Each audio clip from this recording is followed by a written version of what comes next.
অমূল্যবাবু স্কুলে নেই। এ সময় কি স্কুলে থাকে? নতুন লোক তুমি?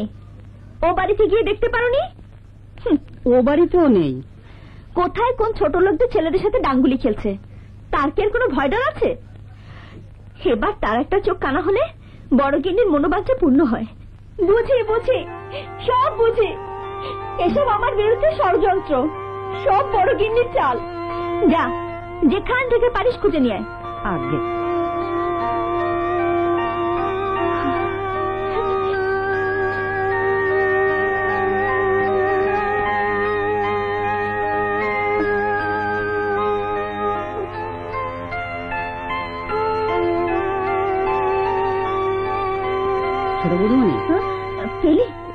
অমূল্যবাবু ঘরেই আছে, কিন্তু এলো না।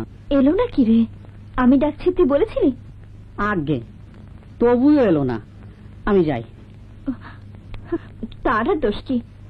যেমন মা তেমনি ছেলে হবে তো।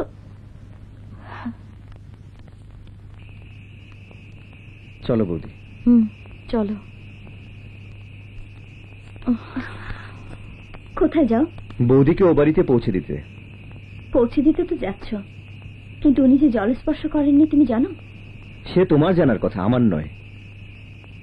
সমস্ত নষ্ট হয়ে দেখে নিজে গিয়ে ডেকে এনেছিলাম, এখন পৌঁছে দিতে যাচ্ছি। বেশ ভালো কথা, তাহলে দেখছি তুমি ওইদিকে।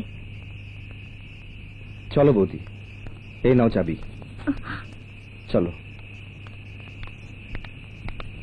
লোকে কথাই বলে দেজি শত্রু, নিজের যা মুখে এলো 10টা মিথ্যে সাজিয়ে বললো, কটকট করে দিব্যি করলো।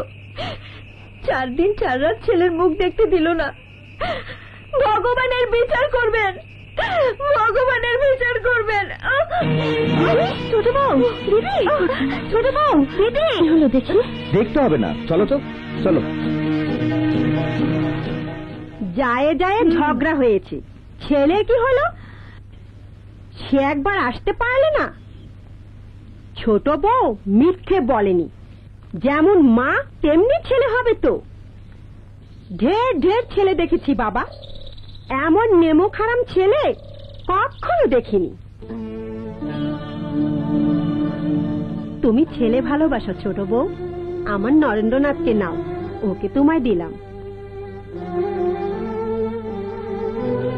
মেরে ফেলো, কেটে ফেলো, কোনোদিন কথাতে বলবার ছেলেও নয়। তেমন সন্তান আমি পেটেই ধরিনি। ও কি কথা গো, অমূল্যর হাড়ে মাংসে জড়িয়ে আছে। না না, তোমরা ওকে উতলা করে দিও না। বিন্দু, তোদের এই ঝগড়া 2 দিনের মা, তাই বলে কি তোর ছেলে পর হয়ে যাবে?